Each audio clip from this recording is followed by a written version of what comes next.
ওম গণেশায় নমঃ। শ্রী ভগবান বলছেন, নাহং তিষ্ঠামি বৈকুণ্ঠে যোগিনাং হৃদয়ে নাচ মদ্ভক্তা যত্র গায়ন্তি তত্র তিষ্ঠামি নারদ। অর্থাৎ, হে নারদ, আমাকে খুঁজতে বৈকুণ্ঠে যেও না, সেখানে আমাকে পাবে না।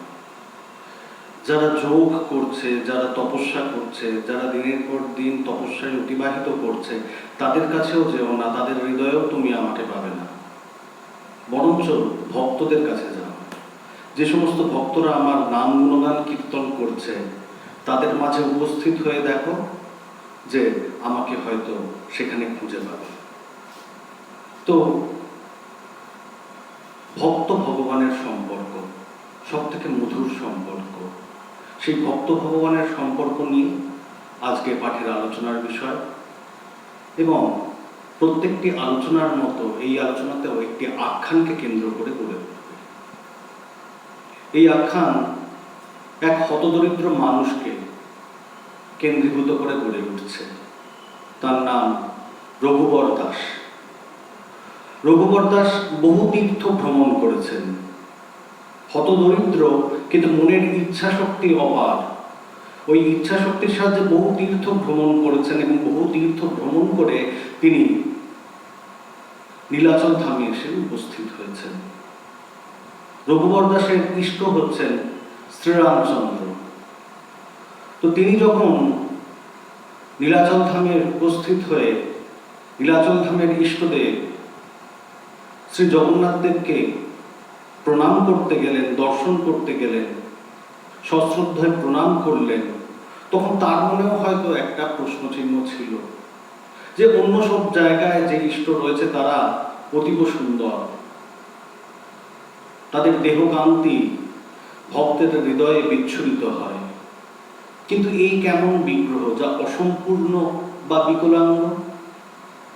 তুলসীদাসেরও তা মনে হয়েছিল। তুলসীদাসজি কি বলছেন? তুলসীদাসজি বলছেন, এই অসংস্কৃত বিগ্রহ। চোখ দুটো দেখো, যেন বিস্ফারিত হয়ে রয়েছে, তার পলক পড়ে না, কান বলে কিছু নেই, ভক্তের আকুতি মিনতি কোথায় শুনতে পান না, মুখ বলে কিছু নেই, যেন একটা আলতার পোঁচ, কথা বলেন কি করে, হাত অসম্পূর্ণ, কাজ করেন কি করে, পা অসম্পূর্ণ, চলেন কি করে, যান কোথায়? তো তুলসীদাসেরও সেই ভ্রম ভঙ্গ হয়েছিল। ভ্রম ভঙ্গ হতে তিনি লিখেছিলেন, বিনুপদ চলাই শুনি বিনু কানা, কর বিনু করম করই বিধি নানা, आनन रहित सकल रस भोगी, बिनु बानी वक्ता बर योगी। কি বলছেন? বিনু পদ চলাই, অর্থাৎ আপনার পা নেই। আমি বলেছিলাম আপনার পা নেই, আপনি এক জায়গা থেকে অন্য জায়গায় যান কি করে? আপনার যাওয়ার তো দরকার নেই, আপনি সর্বত্র, আপনি সর্বত্র বিরাজিত, তাই আপনার এক জায়গা থেকে অন্য জায়গায় যাওয়ার কোনো প্রয়োজনীয়তা নেই। বিনু পদ চলাই শুনি বিনু কানা, শুনি বিনু কানা, অর্থাৎ আপনার কর্ণ নেই, তাও আপনি শুনতে পান না এমন কোনো বিষয় নেই। এমনকি ওই যে পিঁপড়ের চলার শব্দটুকু, যেটি আমরা শুনতে পাচ্ছি না, সেই চলার শব্দটুকু আপনি শুনতে পাচ্ছেন। বিনুপদ চলাই শুনি বিনু কানা, কর বিনু করম করই বিধি নানা। আপনার হাত নেই, আপনি কাজ করেন কি করে, এই কথা জিজ্ঞাসা করেছিলাম, কিন্তু আপনার কাজ করার জন্য তো হাতের প্রয়োজন নেই, ইচ্ছা মাত্রই সেই কার্য সম্পাদিত হবে। কর বিনু করম করই বিধি নানা, আনন রহিত সকল রস ভোগী, অর্থাৎ আপনার জিহ্বা নেই, অথচ আপনি মিষ্ট থেকে তিক্ততম সমস্ত স্বাদ অনুভব করতে পারেন, তার আঘ্রাণ আস্বাদন করতে পারেন। বিনুপদ চলাই শুনি বিনু কানা, কর বিনু করম করই বিধি নানা, आनन रहित सकल रस भोगी, बिनु बानी वक्ता बर योगी। আমি বলেছিলাম যে আপনি কথা বলেন কি করে, আপনার তো মুখ ও অসম্পূর্ণ, কিন্তু আপনি পৃথিবীর শ্রেষ্ঠতম বক্তা। ওই যে কুরুক্ষেত্র যুদ্ধে বিষম সময়েও আপনি অর্জুনকে উদ্বুদ্ধ করার বাণী শুনিয়েছিলেন, তা তো পৃথিবীর শ্রেষ্ঠ বক্তা না হলে করা সম্ভব ছিল না। বড় যোগী, আপনি পৃথিবীর শ্রেষ্ঠতম যোগী, যিনি জীবাত্মার সঙ্গে পরমাত্মার যোগ সাধন ঘটিয়ে দেন। তো কিছুটা হয়তো এইরকমই মনে হয়েছিল আমাদের রঘুবর দাসের, কিন্তু রঘুবর দাস সাষ্টাঙ্গ প্রণাম নিবেদন করে যখন উঠছেন, তখন তিনি দেখছেন যে বিগ্রহগুলির জায়গায় প্রাণচঞ্চল মূর্তি দাঁড়িয়ে রয়েছে। কার প্রাণচঞ্চল মূর্তি দাঁড়িয়ে রয়েছে? চিন্ময় সত্তা দাঁড়িয়ে রয়েছে শ্রীরামচন্দ্রের। যেখানে জগন্নাথ দেব বিরাজিত ছিলেন, সেখানে শ্রীরামচন্দ্র বিরাজিত। যেখানে সুভদ্রা মহারানী বিরাজিত ছিলেন, সেখানে সীতা দেবী বিরাজিত। যেখানে বলভদ্রদেব বিরাজিত ছিলেন, সেখানে লক্ষ্মণ বিরাজিত। তো শ্রীরামচন্দ্র, সীতা দেবী এবং রামানুজ লক্ষ্মণকে দর্শন করে তিনি অত্যন্ত বিস্মিত হলেন এবং বুঝতে পারলেন যে জগন্নাথ দেবী সাক্ষাৎ তার ইষ্ট শ্রীরামচন্দ্র। সেই দিন থেকে তিনি তার ইষ্ট শ্রীরামচন্দ্র এবং জগন্নাথ দেবের মধ্যে অভেদ জ্ঞান করতে শুরু করলেন। এবং রঘুবর দাস ওই নীলাচল ধামে থেকে গেলেন, চিরকালের জন্য থেকে গেলেন। কোথায় বাস করতেন? না, সিংহদ্বারের সামনেই একটি ছাতা টাঙিয়ে তিনি সেখানে বসবাস করতে শুরু করতেন, যেন সেটি তার বাড়ি। প্রত্যেকদিন তার কাজ কি ছিল? প্রত্যেকদিন তার কাজ ছিল জগন্নাথ দেবকে দর্শন করতে যাওয়া এবং দর্শন করতে গিয়ে নিজের প্রাণ, মন, সমস্ত কিছু জগন্নাথ দেবকে নিবেদন করে দেওয়া। তো এইরকমই দর্শন করতে করতে একদিন তার মনে একটি ভারী শখের জন্ম হল। ভক্তের শখ, ভগবানকে কেন্দ্র করে গড়ে ওঠে। কি শখ? তা প্রতিদিনই তো যাই ভগবানের কাছে, খালি হাতে যাই, তার জন্য কিছু নিয়ে যাই না। কিন্তু এবার যখন যাব, তখন ভগবানকে কিছু নিবেদন করব। কি নিবেদন করব? না, আমার বড় ইচ্ছা যে ভগবানকে আমি একটি মালা পরাই। নিজের হাতে পুষ্প চয়ন করে সেই পুষ্পকে মালার আকারে গ্রন্থনা করে ভগবানকে সেই মালাটি পরিয়ে দেব। তো রঘুবর দাস তাই করছেন। তিনি নীলাচল ধামের বিভিন্ন উদ্যানে ঘুরে বেড়াচ্ছেন। উদ্যানে ঘুরে বেড়াতে বেড়াতে তিনি পুষ্প চয়ন করছেন, যেটিকে শ্রেষ্ঠ পুষ্প বলে মনে হচ্ছে সেটিকে চয়ন করছেন এবং চয়ন করে পুষ্পগুলিকে নিয়ে তিনি তার সেই ছাতাটির তলায় এসে উপস্থিত হচ্ছেন এবং তারপর সেই ছাতাটি তলায় ওই পুষ্পগুলিকে নিয়ে গ্রন্থনা করে একটি মালা গাঁথছেন। মালাটি অতীব সুন্দর দেখতে লাগছে, কিন্তু কি দিয়ে মালা গাঁথছেন? তার তো সুতো নেই, দরিদ্র, হতদরিদ্র। তো সুতোটি কোথা থেকে তিনি পাচ্ছেন? না, তিনি কলা গাছের যে খোসা হয়, সেই খোসার আঁশ দিয়ে সুতো তৈরি করছেন এবং সেটিকে দিয়ে এই মালাটিকে গ্রন্থনা করছেন। দিয়ে আপন মনে বিভোর হয়ে সেই মালাটিকে নিয়ে সিংহদ্বার দিয়ে 22 পাহাচ পেরিয়ে, জগন্নাথ মন্দিরের আগে যে সিঁড়িগুলি রয়েছে সিংহদ্বার থেকে, তাকে 22 পাহাচ বলে। তো সেই 22 পাহাচ দিয়ে উঠে জগন্নাথ মন্দিরের দিকে এগোচ্ছেন।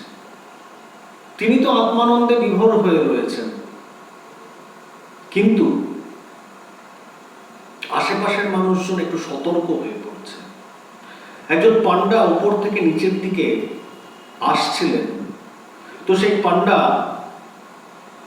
দেখছেন যে একটা বিদঘুটে গন্ধ কোথা থেকে যেন নির্গত হচ্ছে। কোথা থেকে নির্গত হচ্ছে তিনি ভালো করে খেয়াল করে দেখছেন যে রঘুবর দাস একটি মালা নিয়ে যাচ্ছে, সেখান থেকে একটা বিদঘুটে গন্ধ বেরোচ্ছে। রঘুবর দাস চললে কোথায়? জিজ্ঞাসা করছেন পান্ডা। রঘুবর দাস বলছেন, এই পুষ্পমাল্যটি আমি গ্রন্থনা করেছি নিজের হাতে, সেই পুষ্পমাল্যটি ভগবানের গলায় আমি পরিয়ে দিতে চাই, ভগবানের পাদপদ্মে আমি নিবেদন করতে চাই। অত্যন্ত ভালো প্রস্তাব, কিন্তু তা থেকে একটা উৎকট গন্ধ কোথা থেকে আসছে, একটা দুর্গন্ধ কোথা থেকে আসছে? রঘুবর দাস খেয়াল করেননি। রঘুবর দাস বলছেন, গন্ধ কোথা থেকে?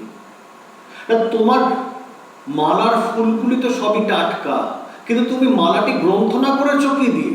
সুতোটি কোথায় পেলে? সুতো তো আমার কাছে ছিল না, তাহলে গাঁথলে কিভাবে?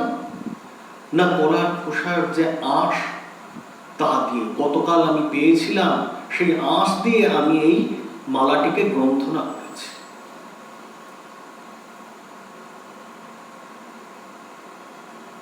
তোমার সাহস তো বড় কম নয়, পান্ডা বলছে।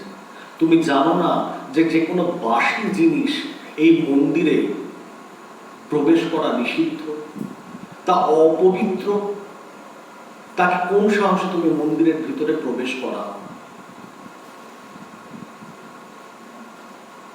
না, এই তো আমার দারিদ্রের ধন, তাকে আমি মহাপ্রভুর পাদপদ্মে নিবেদন করতে চাই। না, এই নিবেদন করা যাবে না। পান্ডা বলছেন, তা নিবেদন করা যাবে না। এই অপবিত্র জিনিসটি মন্দিরের ভিতরে প্রবেশ করার অনুমতি আমি দিতে পারি না। বহু কাতর অনুনয় বিনয় করলেন রঘুবর দাস, কিন্তু অনুমতি পেলেন না। তখন বাধ্য হয়ে রঘুবর দাস কাঁদতে কাঁদতে সেই মালাটিকে নিয়ে নিচে সিংহদ্বারের সামনে তার ছাতায় এসে উপস্থিত হলেন।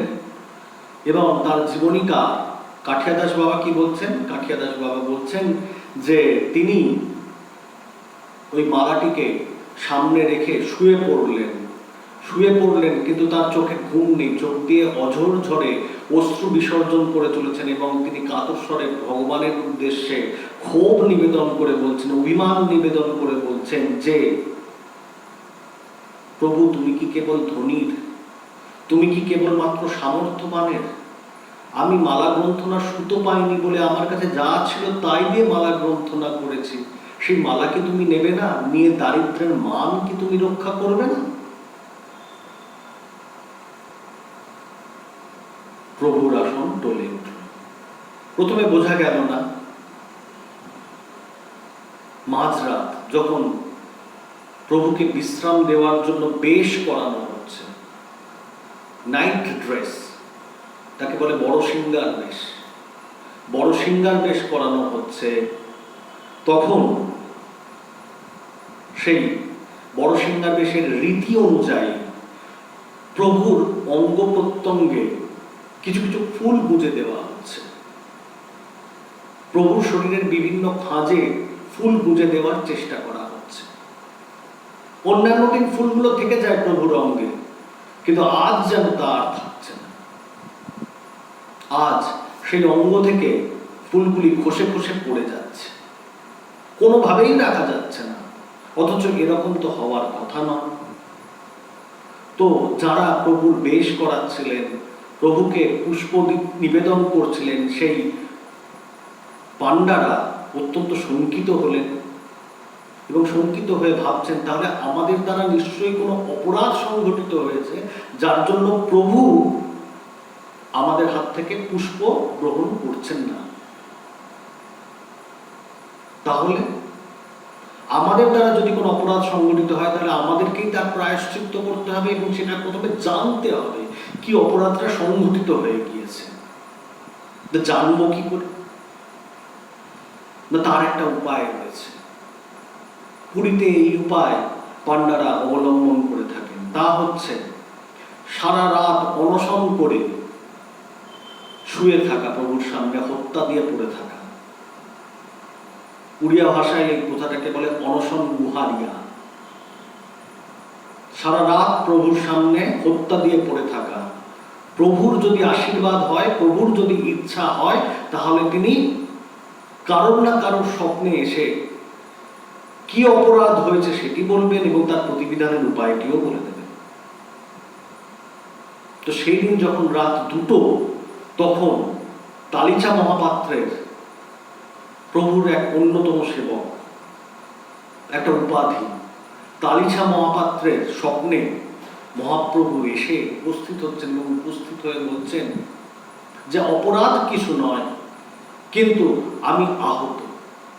কেন না, আজ এক দরিদ্র ব্রাহ্মণ তার সামর্থ্যের বাইরে গিয়ে একটি পুষ্পমাল্য গ্রন্থনা করে আমার জন্য নিয়ে আসছিল।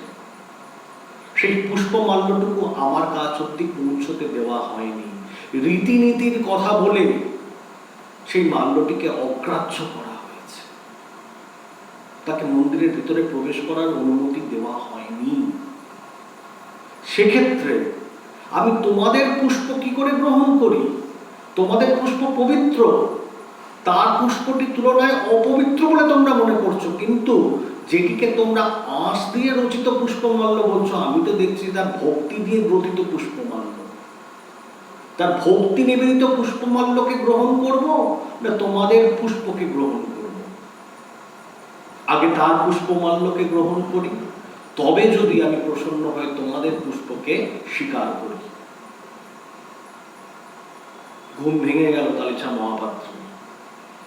তিনি অন্যান্য পাণ্ডাদেরকে ডেকে তুলে বললেন, হ্যাঁ প্রভু, স্বপ্ন দিয়েছেন, আজ এক দরিদ্র ব্রাহ্মণ ওই কলার আঁশ দিয়ে তৈরি, সুতো দিয়ে তৈরি একটি মালা গ্রন্থনা করে মহাপ্রভুর উদ্দেশ্যে দিতে আসছিলেন, আমি তাকে বাধা দিয়েছি।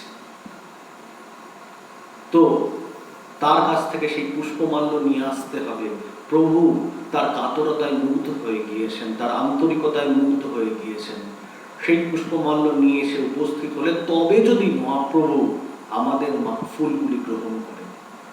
সবাই মিলে ওই রাত্রিবেলা, যেমন বলছিলাম তখন রাত 2টো বাজে, রাত্রিবেলা ওই সিংহদ্বার দিয়ে বাইরে বেরোলেন এবং সামনে ছাতার নিচে পড়ে থাকা ওই রঘুবর দাসের কাছে উপস্থিত হলেন। রঘুবর দাস তখনও নিদ্রা যাননি, কেঁদে চলেছেন, অঝোর ঝড়ে কেঁদে চলেছেন, আর অভিমান ব্যক্ত করে চলেছেন মহাপ্রভুর উদ্দেশ্যে। তার কাছে গিয়ে উপস্থিত হচ্ছেন এবং উপস্থিত হয়ে তাকে আলিঙ্গন করে বলছেন যে ধন্য তুমি রঘুবর, যে তোমার পুষ্পমাল্য প্রথমে মহাপ্রভু গ্রহণ করবেন, নচেত আমাদের পুষ্প তিনি গ্রহণ করবেন না, এসব নিজে দেখে যাও বলে রঘুবর দাসকে নিয়ে সেই রাত্রিবেলা তারা মন্দিরে প্রবেশ করছেন। রঘুবর দাসের রেখে দেওয়া সেই পুষ্পমাল্যটি মহাপ্রভুর গলায় পরিয়ে দিচ্ছেন এবং তারপর মহাপ্রভু কৃপা করে অন্য পুষ্পগুলি গ্রহণ করছেন। রঘুবর দাস ধন্য হচ্ছে। একই সঙ্গে রঘুবর দাসের খ্যাতি সমগ্র নীলাচল জুড়ে বিস্তারিত হচ্ছে। অন্যান্য ভক্তরা রঘুবর দাস সম্বন্ধে জানতে পারছেন, তার জনপ্রিয়তা লাভ করছে। রঘুবর দাসের সারাটা জীবন যেন ধন্য হয়ে যাচ্ছে। তো এই রঘুবর দাসই একবার এক কঠিন রোগে পড়ছেন, গ্রহণী রোগ। এই গ্রহণী রোগে মানুষের জীবন পর্যন্ত চলে যেতে পারে। তো রঘুবর দাসের সেবা করার কেউ নেই। রঘুবর দাস প্রথম যখন নিজের শারীরিক সামর্থ্য ছিল, শারীরিক সক্ষমতা ছিল, তখনও পর্যন্ত নিজের সেবা শুশ্রূষা যৎসামান্যভাবে করতে সচেষ্ট হয়েছিলেন। কিন্তু ধীরে ধীরে তার শারীরিক সক্ষমতা কমে যেতে লাগল। তখন তিনি আর নিজের শরীরের পরিচর্যা করতে পারতেন না। ফলে দেখা যাচ্ছিল তিনি মল মূত্র সহ একাকার হয়ে পড়ে রয়েছেন। তার সারা দেহে ক্ষতের সৃষ্টি হচ্ছে, সারা দেহে ঘায়ের সৃষ্টি হচ্ছে। এখনকার দিনের ভাষায় বেডসোরের সৃষ্টি হচ্ছে, কিন্তু কেউ পরিচর্যা করার নেই। কিন্তু যখন তার হুঁশ হচ্ছে, তখন তিনি বুঝতে পারছেন কেউ না কেউ যেন তাকে পরিচর্যা করে দিয়ে যাচ্ছে। কেউ না কেউ যেন তার সমগ্র শরীরটি পরিষ্কার করে দিয়ে যাচ্ছে। কেউ না কেউ যেন তার ক্ষতে মলমের প্রলেপ গুলিয়ে দিয়ে যাচ্ছে। কেউ না কেউ যেন তার জন্য পথ্যের বন্দোবস্ত করে দিয়ে যাচ্ছে। তো তার যখন আরো একটু হুঁশ হচ্ছে, একটু জ্ঞান ফিরছে, রোগ থেকে তিনি নিরাময়ের দিকে এগিয়ে চলেছেন, তখন রঘুবর দাসের ভারী কৌতূহল হলো, আমার জন্য কে সেবা করছে? আমার তো তিনকুলে কেউ নেই, আমার তো কোনো আত্মীয় নেই, পরিবার নেই, পরিজন নেই, আমাকে কে সেবা করে দিয়ে যাচ্ছে? তখন তিনি কৌতূহলী হয়ে জেগে থাকার চেষ্টা করছেন, সজ্ঞানে থাকার চেষ্টা করছেন, কি আমাকে পরিচর্যা করে দিয়ে যায় সেটি দেখার জন্য। এবং তিনি আশ্চর্য হয়ে দেখছেন যে কৃষ্ণবর্ণের বালক তার কাছে সে উপস্থিত হচ্ছে এবং উপস্থিত হয়ে তাকে পরিচর্যা করে দিয়ে যাচ্ছে। যখন আরো সুস্থ হচ্ছেন তখন তিনি বুঝতে পারছেন যে কৃষ্ণবর্ণের বালক সাক্ষাৎ মহাপ্রভু ছাড়া আর কেউ নয়। কারণ ওই ছোট্ট বয়সে এই নিপুণ পরিচর্যার দায়িত্বভার মহাপ্রভু ছাড়া আর কেউ গ্রহণ করতে পারবে না। তো তখন তার অভিমান হচ্ছে, মহাপ্রভুর উদ্দেশ্যে অভিমান করে তিনি ব্যক্ত করছেন তার ক্ষোভ। মহাপ্রভুকে দুপা জড়িয়ে ধরে জিজ্ঞাসা করছেন, হে প্রভু, এ আপনার কেমন অবিচার? কোথায় আমরা আপনার সেবা করব তা নয়, আপনি আমাকে সেবা করে দিয়ে চলে যাচ্ছেন, আমার মলমূত্র পরিষ্কার করছেন, আমার ক্ষতে মলমের প্রলেপ লাগাচ্ছেন, আমার জন্য পথ্য রন্ধন করে দিয়ে যাচ্ছেন। এ আপনার কিরূপ কার্য? এই কার্য করে আপনি তো আমাকে মহা পাপের ভাগীদার করছেন। আর যদি আমাকে সুস্থ করতেই হয় তার জন্য আমার পরিচর্যা করার কি দরকার ছিল প্রভু? আপনার ইচ্ছা হলে আপনি তো রোগটা আমাকে দিতেনই না, যদি বা দিতেন ইচ্ছা মাত্রে রোগটাকে সারিয়ে দিতে পারতেন। তাহলে দুটি প্রশ্ন মহাপ্রভুকে উদ্দেশ্য করে আমাদের রঘুবর দাস বলছেন, দুটি প্রশ্ন। প্রথম প্রশ্ন যে আপনি কেন আমাকে সেবা করছেন? ভগবান হয়ে কেন ভক্তকে সেবা করে ভক্তকে পাপের ভাগীদার করছেন?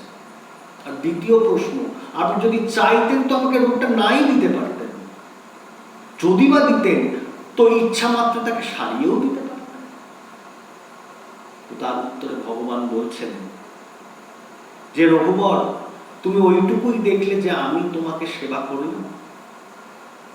দেখো, ভক্ত ভগবানকে সেবা করবে, ভক্ত ভগবানকে যত্ন করবে, ভক্ত ভগবানকে পূজা করবে, এ তার চির আশয়, এ তার চির কামনা।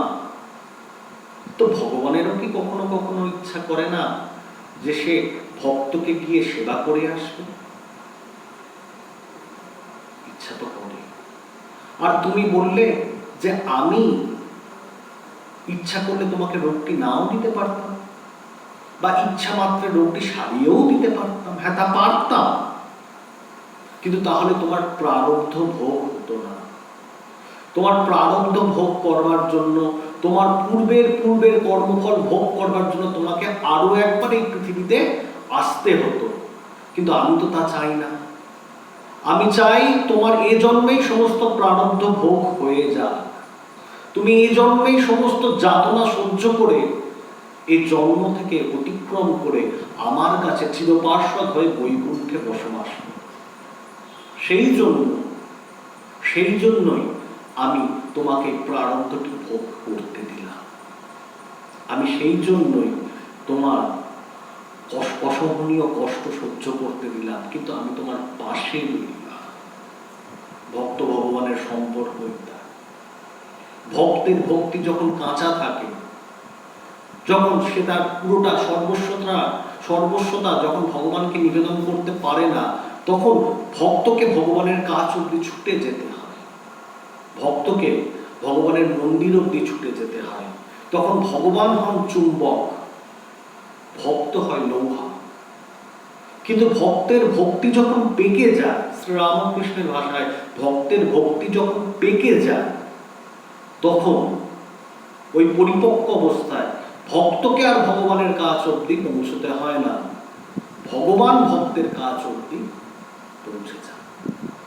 তখন ভক্ত হয়ে যান চুম্বক, ভগবান হয়ে যান লোহা। তখন ভগবান দৌড়তে দৌড়তে ভক্তের কাছ অব্দি এসে উপস্থিত হয়। একবার রথযাত্রার সময় মহাপ্রভুকে শ্রীমন্দির থেকে গুন্ডিচা বাড়ির দিকে নিয়ে যাওয়া হচ্ছে। তো ভক্তরা মহাপ্রভুর রথ নন্দী ঘোষকে আকর্ষণ করছেন দড়ির সাহায্যে, কিন্তু মহাপ্রভুর রথ কিছুতেই এগোচ্ছে না। তখন ইংরেজ সরকারের সময়, ইংরেজ সরকার দেখছেন যে প্রথা রীতি নীতি সব আটকে যাচ্ছে, তো ওই রথটিকে টানার ব্যবস্থা করছেন তারা। কিভাবে টানার ব্যবস্থা করছেন না, হাতি নিযুক্ত করে দিচ্ছেন।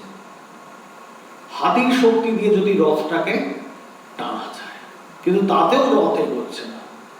তো তখন সেই ভিড়ে আমাদের রঘুবর দাস উপস্থিত হয়েছে। রঘুবর দাসকে দেখে ওই ইংরেজ কর্তৃপক্ষ বলে উঠছেন, ইয়ে তোমারা ক্যাসা ইষ্ট হ্যায়, এ তোমার কেমন ইষ্ট जो जाता नहीं है, যিনি যেতে পারছেন না।